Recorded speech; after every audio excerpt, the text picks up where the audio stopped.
el proyecto este de transparencia, los periodistas siempre lo hablan como cómo afecta a los medios, al acceso a la información, la publicación.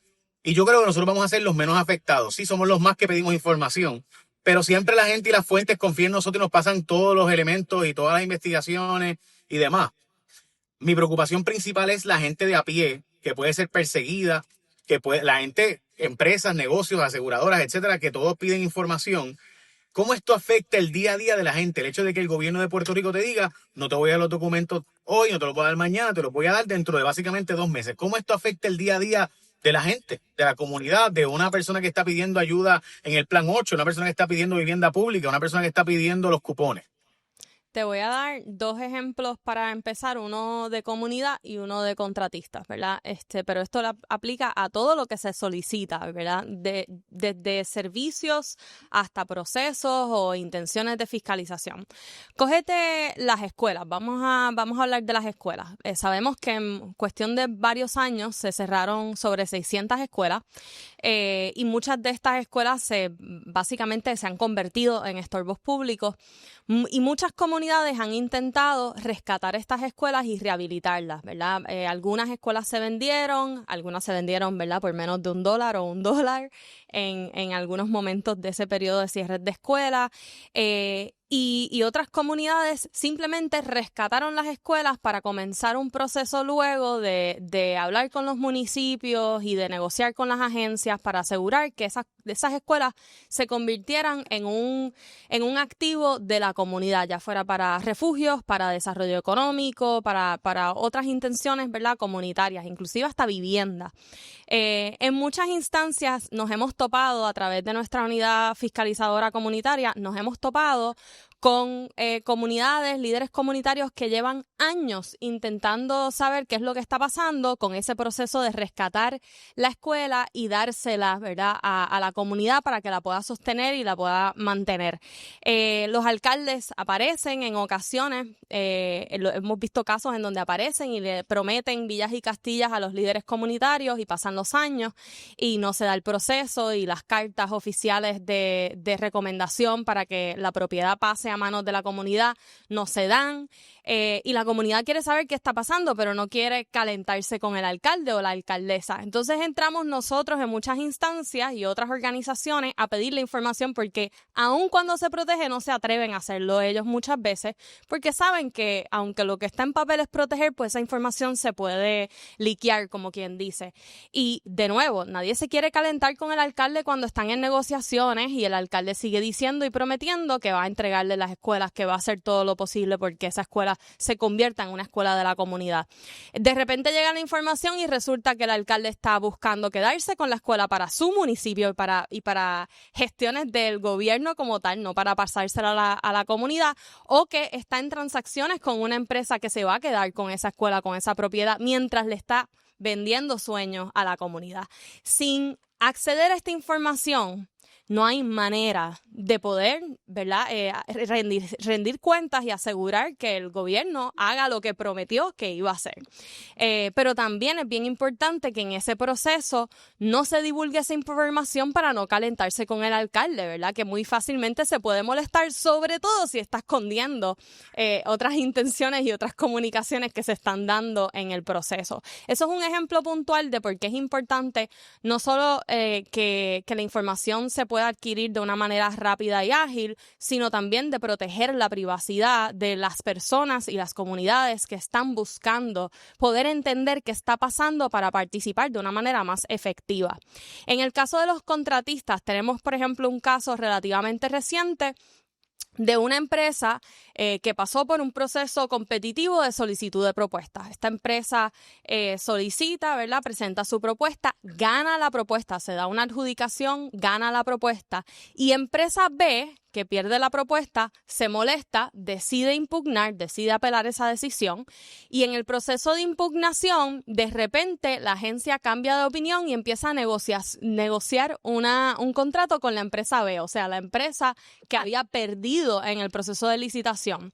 ¿Qué hace el contratista, la empresa A que había ganado en teoría a través del proceso competitivo la subasta? Pues la empresa decide pedir información información sobre las comunicaciones que se dieron entre la empresa que perdió y la agencia, ¿no? Para de repente cambiar la opinión de la agencia y entonces dárselo al que había perdido.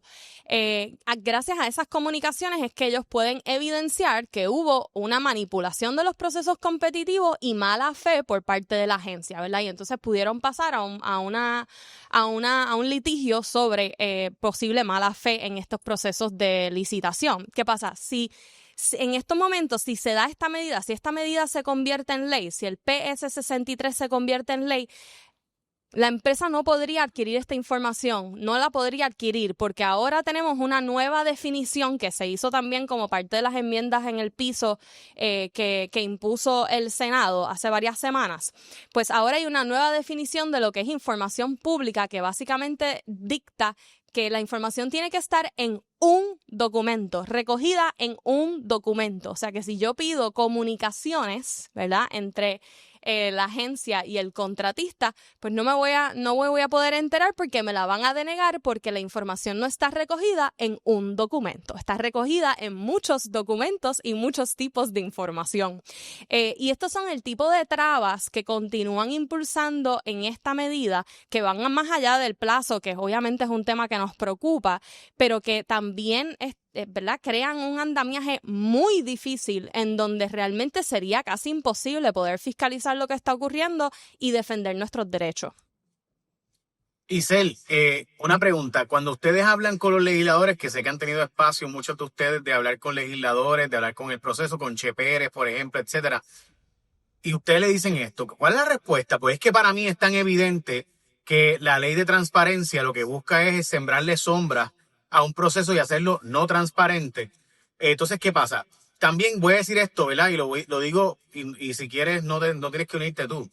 Pero yo fui, y honestamente admito que por error, yo favorecí la ley en el 2019 porque me parecía que, claro, que el gobierno tiene que tener un proceso para internamente poder buscar información y datos. El problema es que, pues, los periodistas que decían lo contrario, que era la inmensa mayoría de la prensa, decía lo contrario, decía, pero es que no entiendo por qué nosotros vamos a estar en contra de que el gobierno venga obligado a entregarnos información y que venga obligado en un término de 10 días, prorrogar de 20 días, porque hay una razonabilidad de que documentos públicos pues tengan un tiempo en lo que yo los puedo conseguir.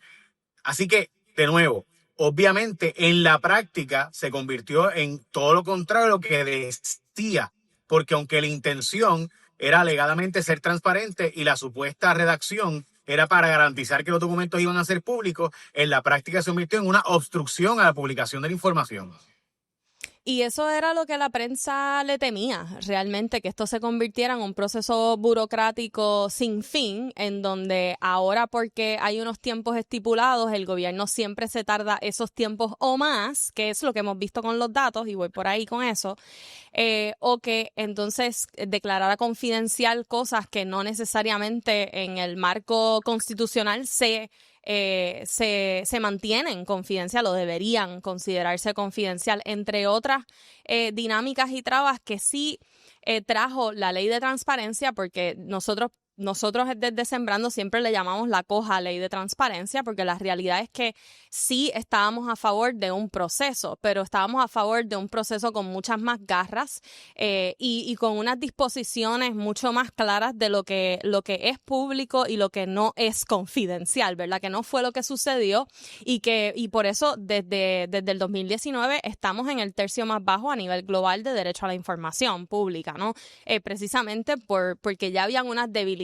Claro, para la prensa esto era más detrimental que para quizás la persona de a pie, porque la persona de a pie no tenía el recurso que ahora tiene y que por ende le ve valor a pesar de sus deficiencias, a pesar de sus debilidades.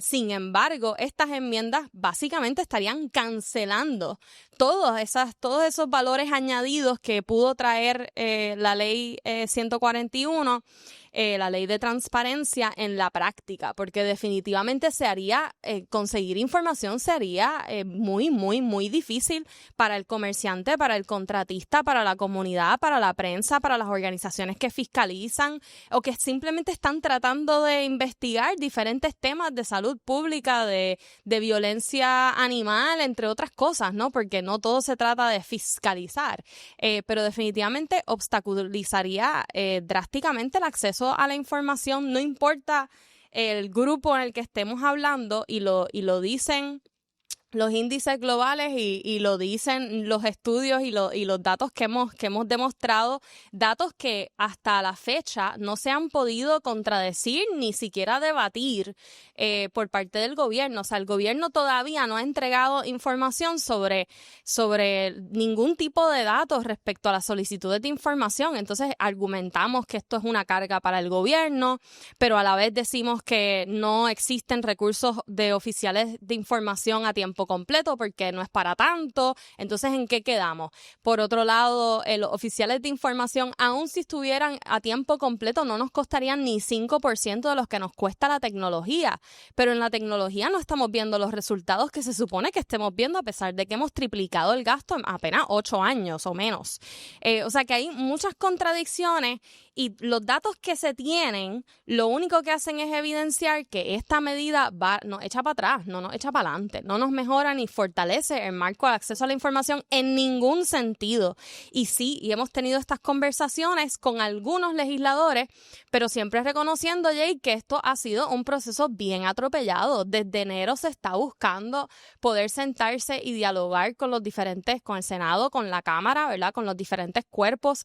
Hicieron el Colegio de Abogados y el Centro de Periodismo Investigativo llevó a cabo vistas ciudadanas para recibir ponencias, para empezar y un poco incentivar esa conversación. Se le entregó un informe de ponencia a la legislatura. Se hicieron muchísimas cosas. Trabajamos con Toby Mendel para actualizar cómo estaríamos a nivel global si pasa esta medida. Todo esto se hizo a pesar de que no se nos acababa de abrir las puertas para poder tener conversaciones sobre qué es lo que está pasando, cuáles son las preocupaciones del gobierno que están redundando en esta medida, si alguna, ¿verdad? Porque todavía no han podido presentar un solo dato, vuelvo y repito, y todos los datos que nosotros tenemos evidencian que estamos echando para atrás, no para adelante con estas medidas, y que en todo caso tendríamos que revertir al proyecto de la Cámara 1303 del cuatrenio pasado, en donde sí llegamos a unos consensos entre gobierno, entre sociedad civil, entre medios, de cómo se debía fortalecer el marco sin necesariamente sobrecargar al gobierno. Ok, y estos periodistas, perdóname, y estos senadores, representantes, ¿tienen alguna justificación más allá ¿verdad? De lo atropellado que es? Pues es que yo no veo, y de nuevo repito que yo fui de los que favorecí la ley anterior, y he escuchado a muchos comentaristas decir, la prensa estaba en contra de la ley anterior y ahora se abraza y la quiere. Bueno, pues seguro. Si antes me estabas dando con cianuro y ahora pues por lo menos me das un caramelo que sabe malo, pues prefiero el caramelo que sabe malo, pero que no me envenena, no me mata, ¿verdad? La propuesta es básicamente entre cianuro y una paleta mala. Y uso un ejemplo malísimo, pero es el que se me ocurre. O sea, es terrible la propuesta precisamente porque empeora la cosa, no porque lo que tengamos ahora sea malo, o digamos por lo siguiente. O sea, antes había un marco que tenía un sistema y se cambió. Sin duda, se utilizó indebidamente para terminar restringiendo el acceso a la información. Pero la solución no es hacerlo más restrictivo todavía. La solución debería ser, y esta es la parte que a mí me sorprende, yo escucho analistas políticos y comentaristas y gente que trabaja en los medios que está defendiendo esto, cuando para mí quienes menos deberían defender esto precisamente son la gente de los medios. Nosotros deberíamos publicar que todo está, exigir que todos estemos públicos, o sea, que todo sea público, que nada sea confidencial.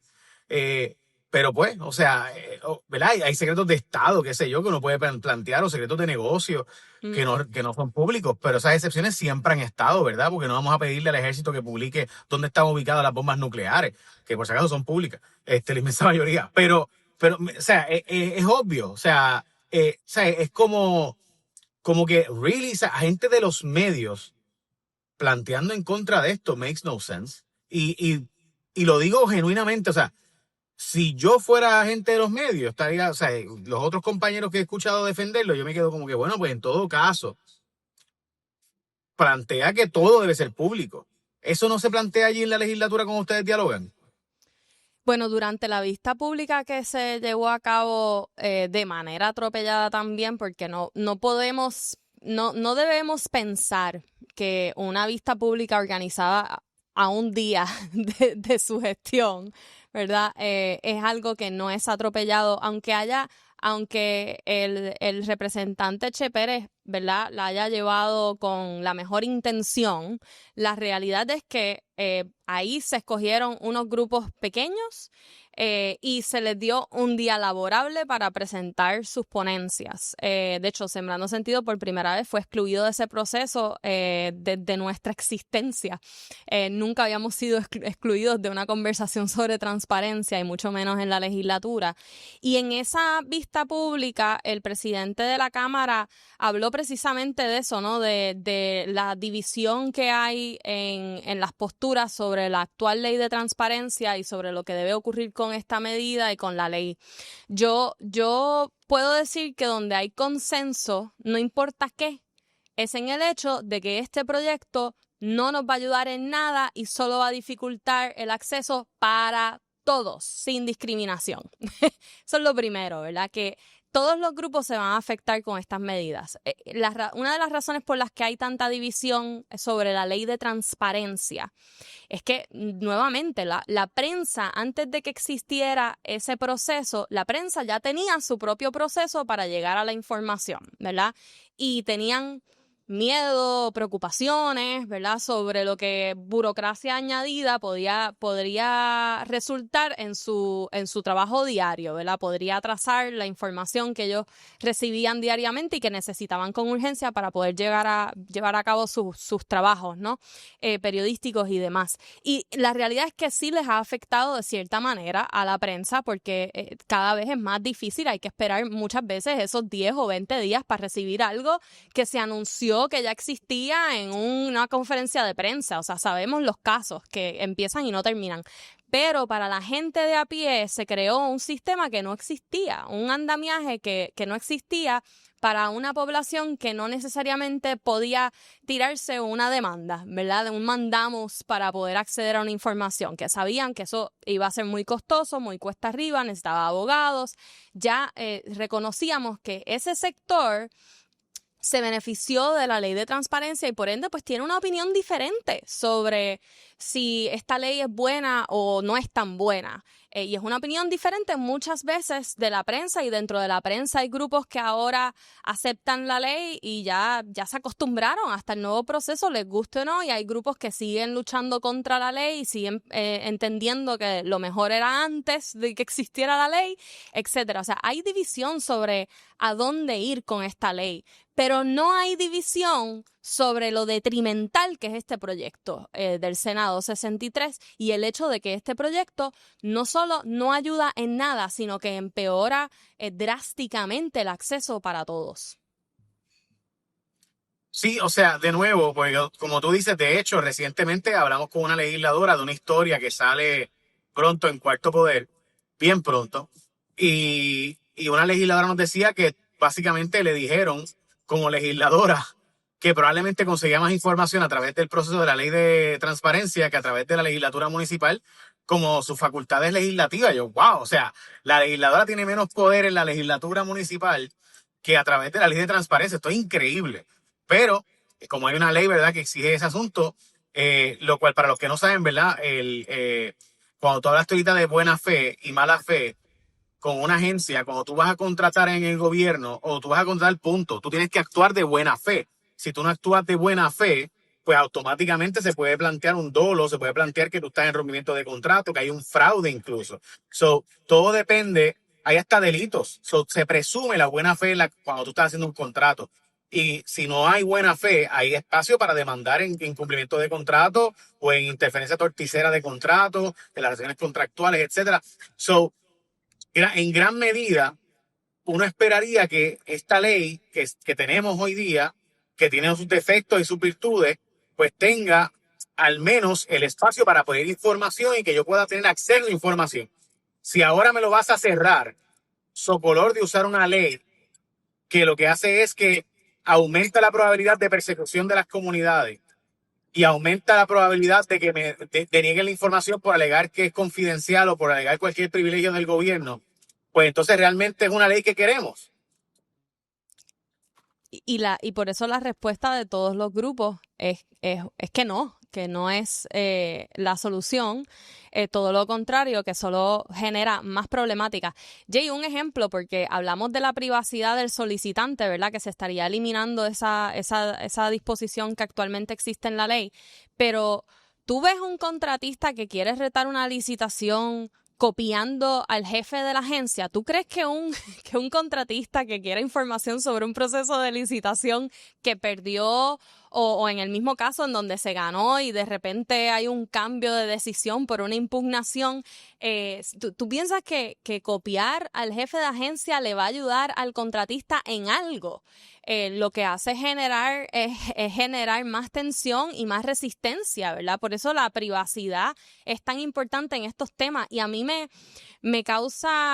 vuela la cabeza, francamente, que en instancias de esta ley casi estamos haciendo la información pública privada, pero la información privada de la persona que solicita la estamos haciendo pública. Entonces es como un mundo, una dimensión alterna a lo normal, ¿no? Porque de repente lo público es privado y lo privado es público.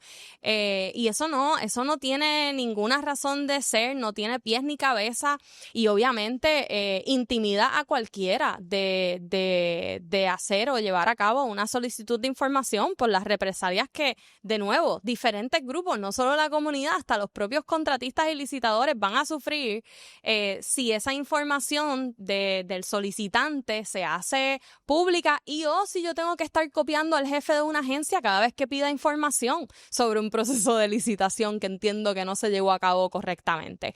Así que las razones sobran y vuelvo y repito, se habla mucho de los plazos de tiempo de este proyecto y sí, es un problema.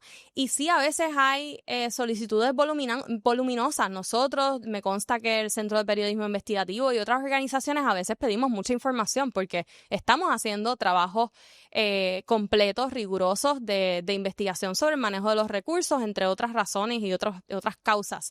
Pero nunca vamos a los tribunales antes de los 5 meses de espera, porque sabemos que en 20 días ninguna agencia va a poder entregar la información que estamos pidiendo por lo voluminoso que es. Y si fuéramos al tribunal a exigirlo justo 20 días después, te aseguro que el juez también respondería de la misma manera. Hay que darle break a la agencia de recopilar esta información. Hay que ser razonables dentro de lo que se está exigiendo. Así es que se llevan este tipo de solicitudes voluminosas. No se llevan a lo loco contra los 10 días, Sí, contra los 20 días. Eso no es real y da la ilusión de que aquí los que no están siendo razonables es la gente de a pie, es el sector cívico, es la prensa, cuando en realidad es todo lo contrario. Sí, pero yo tengo que plantearte que de nuevo, ¿por qué hay que ir al tribunal? ¿Por qué no es público todo y ya? O sea, ¿qué información que el gobierno tiene en su poder es confidencial? Pues esa, pues va a un proceso especial diferente, alterno. Y se pone, ¿verdad?, en unos dockets, como pasa en el Tribunal Federal. El Tribunal Federal, hay una información donde yo puedo entrar mismo como abogado a cualquier pleito y verla. Igual que hay una información que a través de mociones uno le pide al juez que haya una orden de protección y ese juez ordena la protección de esa información y se hace un docket alterno dentro del archivo, es un segundo archivo. Así que, pues, ¿por qué yo no puedo publicar todo y ya? O sea, ese concepto de que, bueno, que hay que ser razonable, que sí, por si acaso sí, chévere, de acuerdo contigo en que mientras el gobierno, pues, no tenga la tecnología, pues, chévere, pero es que se supone que para eso hemos gastado billones de dólares en tecnología, billones de dólares. O sea, el gobierno de Puerto Rico gasta cerca de 800 millones o más al año en tecnología para no ser público nada. O sea, honestamente es absurdo. O sea, mi planteamiento es, ok, porque esta ley no debería estar ni discutiéndola. Deberíamos estar diciendo abiertamente, mira, todo está en esta página del gobierno, transparenciapr.com o transparencia.pr.gov. donde todos los documentos del gobierno estén allí por agencia y yo me encargo de buscarlos con un AI tool que yo tenga y busco ahí por ahí para abajo y yo me encargo de encontrar lo que vaya a encontrar. Escuchar lo contrario, leer lo contrario, ver que se argumenta lo contrario. Caramba, o sea, ¿por qué? ¿De dónde sale que los documentos y los fondos del país deben ser confidenciales o no? ¿O razonablemente tengo que esperar X cantidad de tiempo o no? Pues no, yo no debería tener que esperar ni un minuto. Pero si tengo que esperar, pues que sea un tiempo porque hay una información confidencial que hay que tachar unas cosas, que hay que tener, ¿verdad?, un cuidado. Pero ¿por qué hay que esperar? O sea, ¿de dónde sale que el gobierno tiene información que puede esconder? Y es uno de los argumentos principales que hacen cuando te deniegan una solicitud de acceso a la información. Casi siempre es el argumento de confidencialidad y siempre lo pierden en los tribunales. Eso es importante decirlo, porque cuando llegamos a las cortes siempre confirman que en efecto la información que estamos pidiendo no es confidencial, pero no solo estamos gastando, ¿verdad?, lo que ya es más de 750 millones al año en tecnología ¿verdad?, que no estamos viendo resultados. En la gran mayoría de los casos estamos viendo muchísima inversión y unas páginas que se pueden ver muy bonitas, pero no tienen la información que el ciudadano está buscando. Y esto no es un concurso de belleza, ¿verdad? El punto es que haya un repositorio con la información que sabemos que el pueblo quiere tener y quiere saber, y dirigirnos cada vez a poder amplificarlo, ampliarlo, y según vamos aprendiendo lo que se solicita por parte de los ciudadanos, vamos aplicando eso a ese repositorio. Pero es todo lo contrario, en efecto. Estamos viendo unos contratos enormes sin resultados, sin mejores portales que tengan la información accesible, completa para el ciudadano, en ningún sentido. Y entonces, por el otro lado, en vez de fiscalizar este gasto, cosa que la legislatura podría y, en mi opinión, debería estar haciendo, fiscalizar este gasto, ver qué es lo que está pasando aquí, estamos enfocándonos no es solo en proteger la confidencialidad y ese argumento, sino en ampliarlo, porque ahora se podría categorizar una información como confidencial a través de un reglamento, que sabemos que no tienen los debidos procesos, y los pocos procesos que por ley se supone que se lleven tampoco se llevan en la práctica. Un reglamento, la gran mayoría de los casos, se actualiza y se publica en el registro del Departamento de Estado y ya, y se da por hecho, y no está para cuestionarse, ¿verdad? No hay espacio para cuestionarse, aunque en la ley se supone que haya ¿verdad?, dicta que haya un espacio para comentarios y demás cuando se actualiza un reglamento. Eso nunca ocurre en la práctica, es muy escasa la vez que se ve esto en la práctica, y usualmente cuando se ve en la práctica, Jay, es cuando estamos hablando de fondos federales, como el caso de vivienda, ¿verdad?, en donde pues sí hay otro ente que está monitoreando y que está buscando asegurarse que está en cumplimiento, que los pasos están en cumplimiento con la entidad federal correspondiente y sus propios requisitos. Pero en la práctica, sabemos que los reglamentos se actualizan por debajo de la mesa, a puertas cerradas, sin un proceso riguroso, así que se van a estar declarando cosas confidenciales y uno ni se entera, porque esa es la otra, que muchas veces los reglamentos ni se publican en el Departamento del Estado, y yo he tenido que ir al tribunal a pedir reglamentos.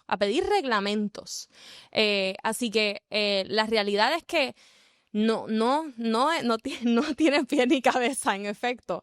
Y eso sin contar que en las ponencias presentadas por parte del gobierno, también se argumentó el considerar incluir determinaciones judiciales como parte de lo que se consideraría o se categorizaría como confidencial. O sea que si un tribunal de primera instancia declara algo confidencial, pues ya, te chavaste, no puedes, tienes que contarlo y asumirlo como si eso fuera un precedente de lo que ahora es confidencial. Así que todo esto realmente tiene las trabas son interminables, y lo que estamos haciendo es cerrándole la puerta a la información al ciudadano. De nuevo, o sea, para mí, el mejor ejemplo que tú diste es el del tema de una escuela pública que se quiere adquirir por la comunidad para convertirla en un centro comunitario, en un centro de envejecientes, lo que sea, ¿verdad? Un centro, lo que sea. Entonces, de repente, uno ve que nada de eso se está usando, no hay movimiento, no hay nada. Y te voy a dar un ejemplo. Yo llevo tiempo tratando de ver, hay una propiedad totalmente abandonada, el pasto está hasta las teleras en un municipio de Puerto Rico. Entonces, pues yo quisiera, por un asunto familiar, poder o comprar o limpiar, porque es que simplemente aquello está perdido, lleno de cuantas sabandijas hay, y pues ahí está la propiedad. Pues resulta ser que uno va al municipio para plantearle, mire, no podemos contactar a los dueños murieron, los herederos no están en Puerto Rico, no viven en Puerto Rico, no parecen no tener ningún interés. ¿Qué yo puedo hacer para arreglar ese problema allí? Pues la casa lleva vacía cerca de 8 años. Pues el municipio lo que nos dice es, bueno, pues déjala, o sea, espera unos cuantos años más a ver. Pues mira, lo que voy a tener que hacer es invadir la casa y hacer un usucapión. O sea, voy a tener que rescatar propiedad privada. Porque entonces, ¿qué pasa? Que yo podría ir al municipio y preguntarle qué gestiones hace el municipio, pero a lo mejor el alcalde tiene un interés en esa propiedad o en esa finca, porque es una finca que tiene 2 cuerdas de terreno. O a lo mejor hay un vecino que está esperando que pase cierto tiempo para poder plantear su capión él, porque tenga algún acto de dominio, ¿verdad? Yo no sé. Pero ¿qué gestión? Pues voy a pedir información al municipio y la respuesta del municipio es, espérate unos añitos más a ver si los herederos aparecen. Entonces, o sea, ¿qué gestión? Es una gestión tan básica de vecinos. Pues yo tendría que entonces demandar como, ¿verdad? Como vecino, por un pleito de vecinos para que tengan que limpiar, no limpian y después ¿qué hago? Pues, yo la cojo, la limpio yo, la arreglo yo, entonces para después pasarle la factura a quién de los arreglos o mejoras que yo le haya hecho o mantenimiento que yo le haya hecho, pues a quién le pasó la factura, al próximo comprador. ¿Qué comprador si no hay? Entonces, o sea, nada, en fin, mi punto es como que hay tanta información que tú pudieras lograr con este tipo de cosas que para que se pueda conseguir mover cosas para el país, para las comunidades, y que lo que se hace es por el contrario, cómo entorpecer el proceso, que honestamente uno se da cuenta que algo quieren esconder. Claro, y mientras tanto, pues nos estamos gastando cientos de millones en tecnología y en tecnología que casi nada aquí se está haciendo con código abierto, que es otra ¿verdad? De los temas de conversación cuando uno fiscaliza este tipo de gasto, porque estamos en procesos, ¿verdad? De reestructuración de nuestra deuda. Estamos enfrentando políticas de austeridad, pero entonces estamos contratando licencias, haciendo contratos multimillonarios de tecnología que muchas veces hasta la llave de la información la tiene el contratista y si le dejas de pagar se la lleva y con ella se lleva los datos. Y ese proceso, o sea, el gasto que está ocurriendo aquí, que tiene oportunidades para no solo rendirle cuentas a la ciudadanía, sino para hacerlo de una manera muchísimo más costo eficiente, es interminable.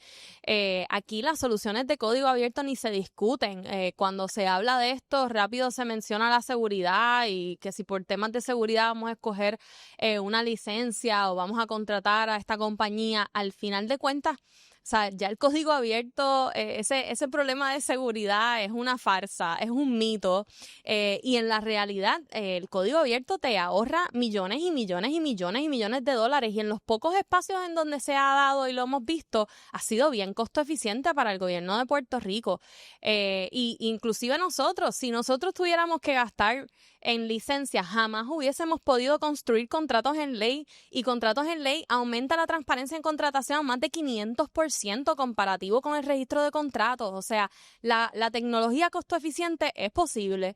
La tecnología de datos abiertos es más que posible. Es de esperarse y no hay excusa para no tener las soluciones disponibles ya, Pero, y para en vez tener que mirar cómo cerrar la puerta a la información. Isel, a todas estas, ¿por qué no copiar el modelo federal de FOIA y ya? Yo le hago una petición de FOIA y literalmente en cuestión de días me llega la información solicitada. O sea, o sea, ya hay una forma en la que los estados hacen esto y el gobierno federal hace esto. Para los que no saben, ¿verdad? Y perdóname que te haga esto porque yo sé que tú lo dominas muy bien. El gobierno de Puerto Rico ha empezado a contratar nubes para subir a la nube, como que el archivo del gobierno está en una nube. Digamos, por ejemplo, Suri. Pues Suri tiene la información de todos nosotros en el gobierno, porque todos somos, ¿verdad?, de una forma u otra contribuyentes. Pues toda esa información en vez de estar en manos del Estado, en un lugar donde el Estado pueda tener entrada y salida, y si ocurre algo con esa empresa que se va a la quiebra, que esa empresa pues la hackean, lo que sea, cambiarla o simplemente nos está cobrando demasiado, cambiarla a otra empresa, pues muchas veces parte del contrato es que el código original, el código fuente y muchas veces la llave, como tú mencionaste, o sea, el cómo yo accesar esos documentos termina siendo parte propietaria de la empresa con la que contratamos y por tanto no tenemos acceso. El mismo gobierno no tiene acceso a los documentos que el mismo gobierno, a mis documentos y a los documentos del pueblo que están en esa nube. Y esa nube que ahora pertenece a Amazon, a Microsoft, a Oracle, etcétera. Pues, ¿y cómo yo consigo esa información ahora si esa empresa decide no dármela? Pues suerte ahí, vete para los tribunales. O sea, y eso pasa. O sea, eso no estoy hablando de una elucubración, esto no es una exageración, esto no es far-fetched. Y por eso, en muchos casos, ¿verdad? Se plantea que esa no es la solución. Y lo que tú hablas de código abierto, ¿verdad? Open source, es lo mismo. O sea, es hacer una programación open, cosa de que no tengamos que depender de pagarle a estas empresas enormes unas cantidades multimillonarias, porque hay cosas que simplemente no requieren ese nivel de, ¿verdad? De garantías procesales, etcétera, suponiendo que sea cierto el concepto, ¿verdad? La muchas veces farsa de que hay, ¿verdad?, más seguridad si lo hacen estas empresas. Pues yo entiendo que hay cosas que quizás esas empresas deberían tener, pero no es todo el gobierno, de hecho es lo mínimo, porque de nuevo el gobierno supone que sea totalmente público. So, el open source, hasta China tiene elementos de open source en DeepSeek. O sea, la inteligencia artificial china es abierta. O sea, no, es hasta los chinos. O sea, entonces queda como que, ¿what? O sea, China, que es una de las jurisdicciones más confidenciales y secretas, tiene el concepto de open source en su inteligencia artificial y sus códigos LLM. Pero nada, ok, que no es igual por si acaso, pero bueno, ok. Mi planteamiento es, evidentemente aquí hay algo que están tratando de evitar que se pueda conseguir. A veces uno piensa que es por los medios y que vamos a enfocarnos en los medios, pero me parece que muy probablemente aquí hay otros intereses que están detrás de esto y que nos vamos a enterar eventualmente. Pero hoy me parece que era importante puntualizar que esto no es algo que afecta a los medios. Esto no es algo que afecta a nosotros como periodismo investigativo o a Cuarto Poder o a Rayo X o a Sembrando Sentido o al Centro Investigativo. Claro que nos afecta. Pero el más afectado va a ser la comunidad, el pueblo de a pie, porque nosotros buscaremos otros mecanismos. Y como tú dijiste ahorita, o sea, ¿verdad? Obviamente la comunidad no va a poder contratarle un abogado para que haga un mandamo. La comunidad no va a poder ir al tribunal muchas veces porque no tienen los recursos para poder hacer eso ni los contactos para poder hacer eso. Porque, por ejemplo, muchas veces se consiguen abogados gratuitos por asuntos comunitarios, ¿verdad? Que están dispuestos a hacerlo como parte de la clínica de asistencia legal y cosas así, como el compañero del CPI logran con la Universidad Interamericana, etcétera. Pero, en nuestro caso nosotros lo pagamos, por ejemplo, y hay un costo y el costo es considerable. Entonces, si para mí publicar la información de que Maripili entró a la casa de los famosos me va a dejar 500,000 clics, mientras que el periodo investigativo de pedir información me va a costar 10,000 pesos en un pleito en el tribunal, pues espérate, o sea, ¿qué yo hago? Mejor me voy a publicar el de Maripili y olvídate del periodo investigativo. Esa es la verdad, o sea, porque el costo simplemente no es razonable. Entonces, si el proceso a la larga va a terminar en que tengo que llevarte al tribunal para que me dé información, pues simplemente pues mataste el periodo investigativo en la práctica, porque el negocio o el costo es tan alto que es más fácil publicar de Maripili o publicar de no sé, de Superchef Celebrity que publicar de temas investigativos y periodismo ¿verdad?, de fiscalización.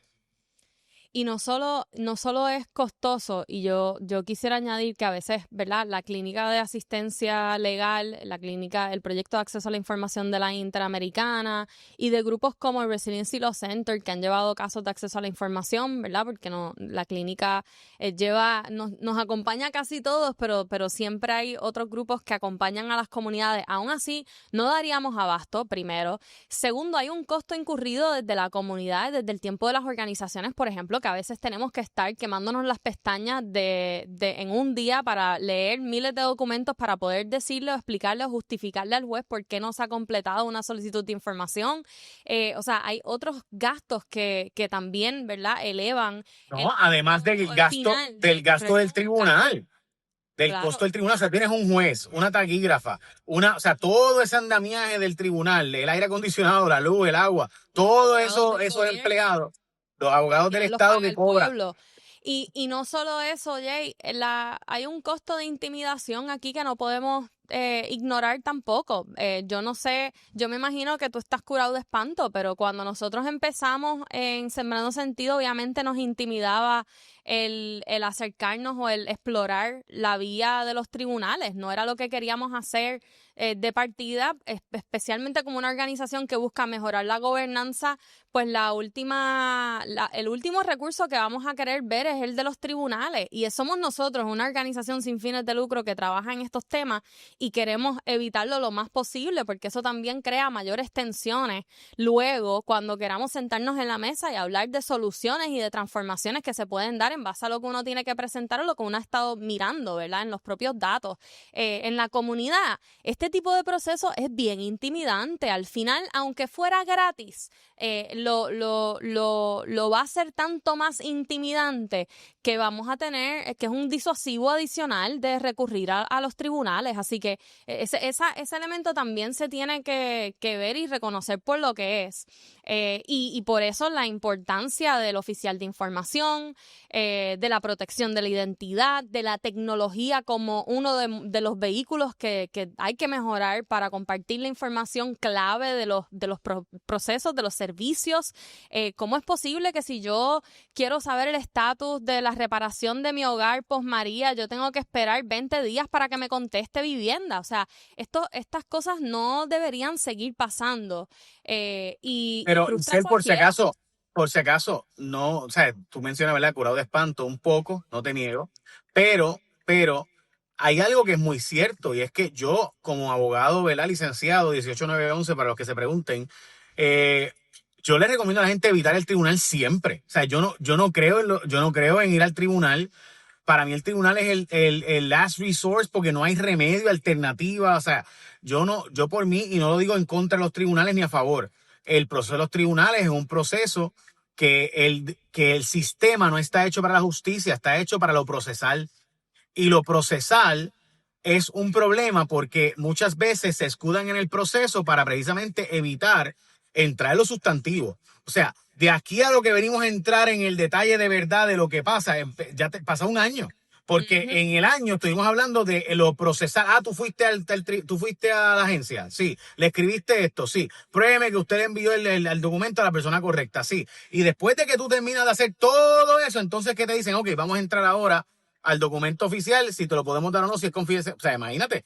Ya yo pasé el trabajo por meses en lo procesal para entonces entrar a lo sustantivo, a lo que realmente es la controversia. Pues si es así, por ejemplo, esto me ha pasado a mí en caso. Yo estoy argumentando un tema de jurisdicción, y en ese proceso de jurisdicción, cuando lo estamos argumentando, pues viene el tribunal, y en el proceso de decidir si el tribunal le toca decidir o no, pasó un año. Porque el tribunal dice, no, es que eso no me toca a mí. Eso le toca resolverlo a otro tribunal. El tribunal de competencia es este otro. O esto otro es lo que tiene que hacer. O el proceso administrativo, vete por el EPAO.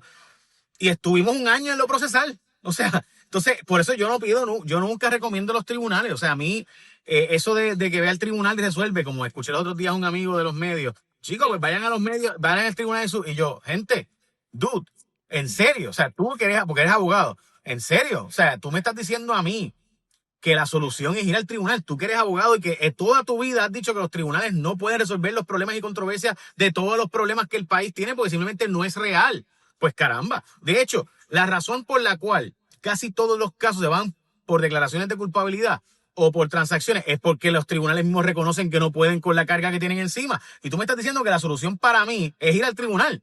En serio. Si los criminales, los tribunales, con tal de salir de todos los procesos que tienen que hacer, los tribunales mismos dicen, mira, ¿sabes qué? Cógete, en vez de 100 años, que es lo que te cogía, cógete 25 años ya. Porque los tribunales mismos te dicen, negocian todo el tiempo para no tener que meter en el calendario del tribunal juicio, porque es que no Claro. dan abasto, colapsaría el sistema. Pues si sabemos eso, ¿cómo tú me vas a decir que la solución es ir al tribunal? Y no solo no es ir al tribunal y declararlo inconstitucional. Es que una medida como esta, que tiene tantas disposiciones que hacen y que crean trabas diferentes, habría que retar cada una. O sea, no es como que simplemente vamos a retar la medida completa, ¿no? Estaríamos teniendo que escoger casos puntuales donde se pueda retar cada una de las cosas que queremos declarar inconstitucional, y estamos asumiendo que el sector cívico, que la prensa tiene dinero y tienen agenda a hacer eso. O sea, eso tampoco es factible. No solo es súper cuesta arriba, sino que no es nuestra realidad, y por eso es que simplemente no podemos permitir que se apruebe esta medida, y de aprobarse tenemos que asegurarnos que la gobernadora lo vete. Veremos en la práctica. Gracias, Isel, como siempre. Gracias por todo lo que hace. Y saludos a gente Sembrando Sentido. ¿Qué tienen que hacer la gente para poder aportar a que Sembrando Sentido siga sembrando sentido?